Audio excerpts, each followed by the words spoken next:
Assalamualaikum warahmatullahi wabarakatuh. Pada pembahasan kali ini, kita akan mempelajari tentang organisasi pergerakan nasional pada masa kolonial Belanda dan juga Sumpah Pemuda. Tujuan pembelajaran kita adalah menganalisis faktor pendorong lahirnya organisasi pergerakan, mendeskripsikan organisasi-organisasi yang muncul, kemudian menganalisis makna dari Sumpah Pemuda. Faktor pendorong lahirnya organisasi pergerakan nasional Indonesia dibagi menjadi dua, yaitu faktor internal dan juga faktor eksternal. Faktor eksternal yang pertama adalah kemenangan Jepang atas Rusia. Kemudian kemenangan ini memunculkan pergerakan nasional di negara-negara Asia yang lain, seperti halnya di Tiongkok, India, dan juga wilayah Turki. Kemudian faktor eksternal yang ketiga adalah munculnya pengaruh dari paham-paham baru seperti nasionalisme, sosialisme, liberalisme, dan juga demokrasi. Adapun faktor internal seperti halnya munculnya politik etis atau politik balas budi. Politik etis merupakan politik balas budi dari Belanda untuk rakyat pribumi. Program politik etis ada 3, yaitu di bidang edukasi, bidang irigasi, dan juga bidang migrasi. Dari ketiga program tersebut, politik etis dalam bidang edukasi berhasil membawa perubahan dan juga kemajuan. Hal ini karena bidang edukasi berhasil melahirkan golongan terpelajar Bumi Putra. Faktor internal yang kedua adalah kemajuan di bidang transportasi dan juga komunikasi. Keberadaan media massa pada masa kolonial semakin mendorong perkembangan pemikiran yang modern.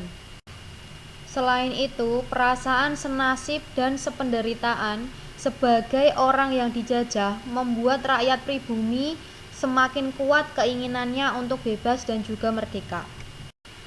Golongan terpelajar mulai mendirikan organisasi-organisasi pergerakan nasional. Organisasi awal pergerakan terdiri dari organisasi Budi Utomo, Sarekat Islam, dan juga Indische Partij. Organisasi yang pertama adalah Budi Utomo. Organisasi ini didirikan pada tanggal 20 Mei 1908. Organisasi ini didirikan berdasarkan pemikiran seorang lulusan Sekolah Dokter Jawa atau Stovia bernama Dr. Wahidin Sudirohusodo. Jadi beliau ingin mengubah cara berjuang rakyat Indonesia dari perjuangan fisik menjadi perjuangan melalui pendidikan. Ide ini menarik perhatian seorang mahasiswa Stovia yang lain, beliau bernama Sutomo, yang akhirnya mendirikan organisasi modern pertama di Indonesia yaitu Budi Utomo. Tujuan Budi Utomo adalah menggalang dana untuk membantu anak-anak Bumi Putra yang kekurangan dana supaya mereka ini masih bisa tetap bersekolah. Budi Utomo mengalami kemunduran karena adanya konflik internal. Jadi di dalam organisasi Budi Utomo itu didominasi oleh golongan tua atau priai, sehingga banyak ditinggalkan oleh anggotanya. Hal ini karena golongan priai atau golongan tua itu lebih mementingkan kedudukannya dibandingkan memperjuangkan hak dari rakyat Indonesia sendiri. Kemudian faktor yang lain adalah munculnya organisasi baru seperti Sarekat Islam, sehingga Budi Utomo ini kalah populer di kalangan masyarakat. Kemudian pergerakan Budi Utomo berakhir pada tahun 1935 saat organisasi ini melebur ke Partai Indonesia Raya yang dipimpin oleh Sutomo. Organisasi yang kedua adalah Sarekat Islam. Sarekat Islam didirikan oleh Kyai Haji Samanhudi di Surakarta pada tahun 1909 dengan nama Sarekat Dagang Islam. Tujuan dari Sarekat Dagang Islam atau SDI adalah menjadi wadah bagi para pedagang muslim dalam menghadapi persaingan dagang dengan pedagang dari Cina. Pada tanggal 10 September 1912, Syarikat Dagang Islam berganti nama menjadi Syarikat Islam. Hal ini dimaksudkan supaya anggota dari organisasi ini tidak hanya terbatas pada golongan pedagang, tapi bisa mencakup profesi yang lain. Perkembangan Syarikat Islam sangat pesat. Kemudian hal ini dimanfaatkan oleh tokoh-tokoh ISDV yang berhaluan komunis. Mereka ini menyusup ke Syarikat Islam kemudian mulai menyebarkan pengaruh dari ajaran komunis. Akibatnya, keanggotaan Syarikat Islam terbagi menjadi dua kelompok, yaitu kelompok SI Putih yang berhaluan nasionalis religius dan juga SI Merah yang berhaluan sosialis. Kemunduran Syarikat Islam tidak bisa terelakkan ketika Hos Cokroaminoto menegakkan disiplin partai, yaitu dengan mengeluarkan semua anggota ISDV dari organisasi SI. Pada bulan Februari 1923, SI mengubah namanya menjadi Partai Syarikat Islam Indonesia. Kemudian PSII juga memutuskan untuk bersikap non-kooperatif terhadap pemerintah kolonial Belanda.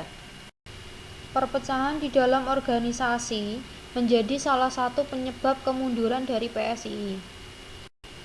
Organisasi yang ketiga adalah Indispartis atau IP yang didirikan di Bandung pada tanggal 25 Desember 1912. Tokohnya dikenal dengan sebutan Tiga Serangkai yang terdiri dari Ki Hajar Dewantoro, Dr. Cipto Mangunkusumo, dan Does Dekker. Organisasi ini merupakan organisasi pertama yang secara tegas menyampaikan tujuannya, yaitu untuk mencapai kemerdekaan Indonesia. Tokoh-tokoh IP sering mengkritik pemerintah Belanda. Salah satu yang dilakukan adalah Ki Hajar Dewantoro yang mengkritik perayaan 100 tahun kemerdekaan Belanda dengan tulisan "Andai aku seorang Belanda".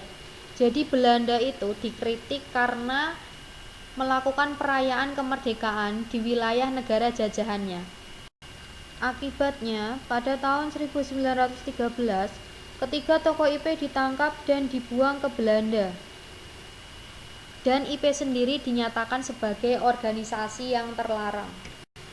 Organisasi pendidikan ada dua, yaitu Taman Siswa dan INS Kayu Tanam.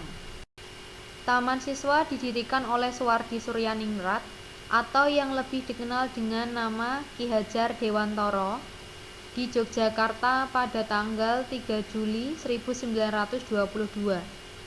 Tujuan didirikannya Taman Siswa adalah untuk menyesuaikan sistem pendidikan dan kebudayaan Indonesia.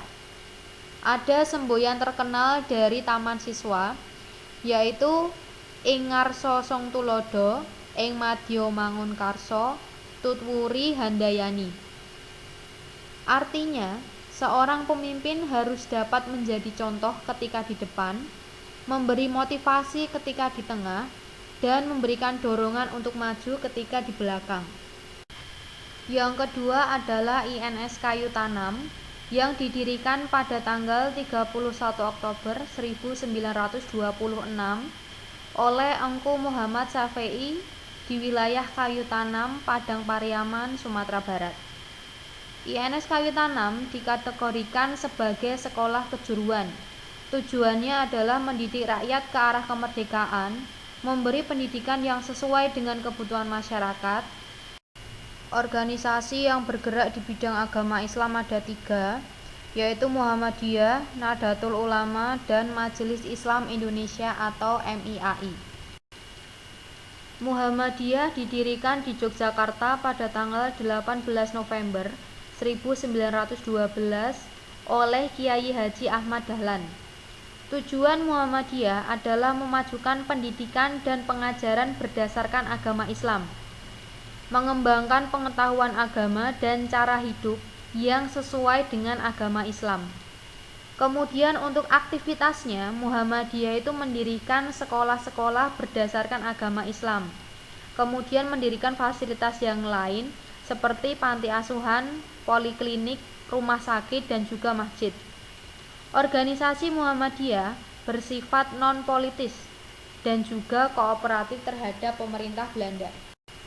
Yang kedua adalah Nahdlatul Ulama atau NU yang didirikan di Surabaya pada tanggal 31 Januari 1926 oleh Kiai Haji Hasyim Asy'ari. Tujuan NU tidak hanya mengembangkan dan mengamalkan ajaran Islam, namun juga memperhatikan masalah sosial dan juga ekonomi di dalam masyarakat. Yang ketiga adalah Majelis Islam Ala Indonesia atau MIAI.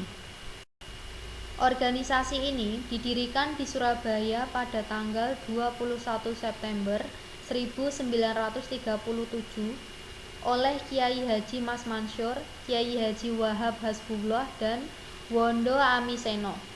Tujuan dari organisasi ini adalah mempersatukan organisasi-organisasi Islam untuk bekerja sama, kemudian memperkokoh persaudaraan umat Islam di Indonesia dan juga yang ada di luar negeri. Peran perempuan tidak kalah penting, mereka juga mendirikan organisasi untuk memperjuangkan haknya.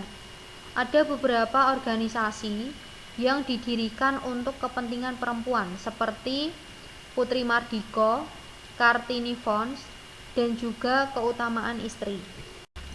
Putri Mardiko didirikan di Jakarta pada tahun 1912.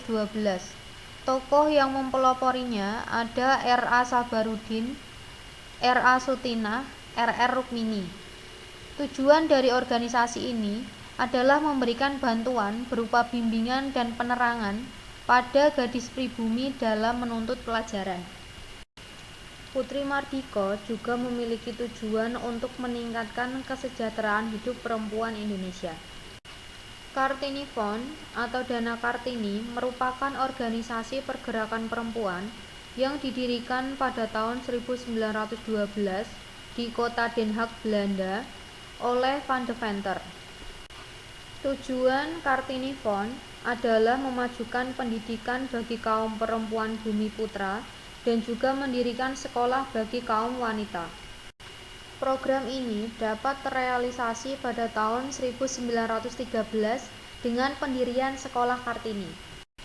Keutamaan Istri adalah organisasi remaja putri yang didirikan oleh Raden Dewi Sartika pada tahun 1913 di Tasikmalaya, Jawa Barat.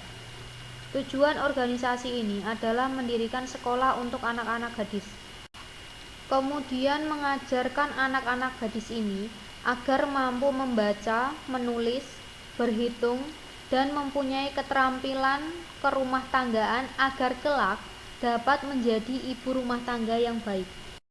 Organisasi berikutnya adalah organisasi radikal, seperti Perhimpunan Indonesia, Partai Nasional Indonesia, dan juga Partai Komunis Indonesia. Perhimpunan Indonesia pada awalnya bernama Indische Vereniging. Didirikan di negeri Belanda pada tahun 1922.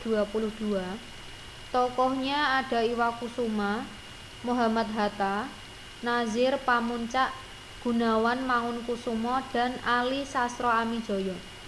Tujuannya adalah memperjuangkan kepentingan orang Indonesia yang ada di negeri Belanda. Kemudian pada 3 Februari 1925 diganti nama menjadi Perhimpunan Indonesia untuk memperkuat kebangsaannya dan terjun ke ranah politik. Organisasi kedua adalah Partai Nasional Indonesia atau PNI yang didirikan pada tahun 1927 oleh I.R. Soekarno. Kegiatan PNI adalah menyelenggarakan kursus, pendidikan, dan sekolah-sekolah, menerbitkan surat kabar Persatuan Indonesia, dan juga benteng Priangan, kemudian mengadakan rapat-rapat umum. Karena bersifat radikal, PNI menimbulkan kekhawatiran di kalangan orang-orang Belanda. Kemudian pada tahun 1929, pemerintah kolonial Belanda menangkap para pimpinan PNI, termasuk I.R. Soekarno. Pada saat diadili, I.R. Soekarno membacakan pidato pembelaannya yang sangat terkenal dengan judul Indonesia Menggugat. Indonesia Menggugat berisi tentang keadaan politik internasional dan kerusakan masyarakat Indonesia di bawah penjajahan. Pidato pembelaan ini kemudian menjadi suatu dokumen politik menentang kolonialisme dan imperialisme di Indonesia. Pidato ini ditolak oleh pemerintah kolonial Belanda. Kemudian Ir Soekarno tetap ditahan selama 4 tahun di penjara Sukamiskin, wilayah Bandung. Organisasi ketiga adalah Partai Komunis Indonesia. Pada tahun 1914, berdiri ISDV di Semarang oleh Snevel dan juga Semaun. Pada tanggal 23 Mei 1923, berubah nama menjadi PKI atau Partai Komunis Indonesia. PKI dalam usaha mencari massa atau anggotanya, PKI menyusup ke organisasi Sarekat Islam. Kemudian PKI termasuk dalam organisasi politik yang radikal. Gerakan radikalnya ditunjukkan dengan melakukan aksi pemogokan kaum buruh. Akibat dari tindakannya, PKI dinyatakan sebagai partai terlarang oleh pemerintah kolonial Belanda. Berikutnya adalah organisasi pemuda. Mulai bermunculan organisasi pemuda yang masih menunjukkan sifat kedaerahannya. Organisasi pemuda yang pertama adalah Trikoro Darmo yang didirikan oleh R. Satiman Wiryo Sanjoyo pada tahun 1915. Selanjutnya, Trikoro Darmo berubah nama menjadi Jong Java. Selain Jong Java, muncul organisasi pemuda yang lainnya seperti Jong Sumatera Bon, Jong Minahasa, dan Pemuda Kaum Betawi. Para pemuda ini nantinya akan melaksanakan Kongres Pemuda yang melahirkan Sumpah Pemuda. Lahirnya Sumpah Pemuda dilaksanakan dalam 2 tahap, yaitu Kongres Pemuda 1 dan Kongres Pemuda 2. Kongres Pemuda 1 dilaksanakan pada 30 April sampai 2 Mei 1926. Pada Kongres Pemuda pertama disepakati penggunaan bahasa Melayu sebagai bahasa persatuan. Kemudian 2 bulan setelah Kongres Pemuda 1, perwakilan organisasi pemuda sepakat membentuk Jong Indonesia. Selanjutnya dilaksanakan Kongres Pemuda 2 yang dilakukan dalam 3 tahapan: rapat pertama, rapat kedua, dan rapat ketiga.